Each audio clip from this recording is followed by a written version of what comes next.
I know you guys aren't used to seeing me on this platform, you know, talking in front of you, and I've always dreaded this moment because I just feel like my voice sounds insane and I hate listening to myself. But it was time to give you a voice to go with the face and the hair. So yeah, my name is Keisha and I am the person behind the Puff Diary. Small disclaimer, I know that my videos are kind of fast, but I just feel like I would be doing you a disservice and by showing you step by step and telling you exactly what I'm doing, because you know your hair. You know what you can do with your hair. You know what your hair can do. Me doing my hair, just because I did it a certain way and used certain products, doesn't mean your hair is going to come out the exact same way.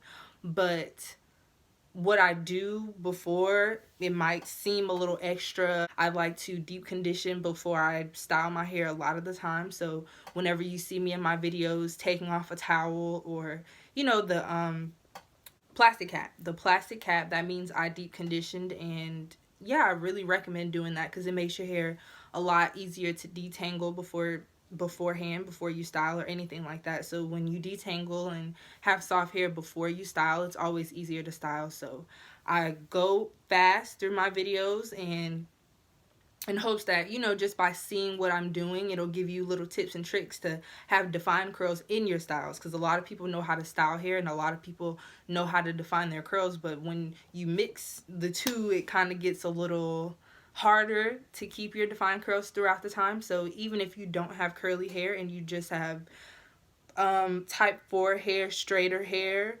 then you can definitely still, you know, do a longer twist out, like twist out overnight instead of just twisting it in the shower like I do. And my methods will work the same. The styles will work exactly the same. So if you like my video, please give it a thumbs up. I hope you enjoyed the video and thanks for watching.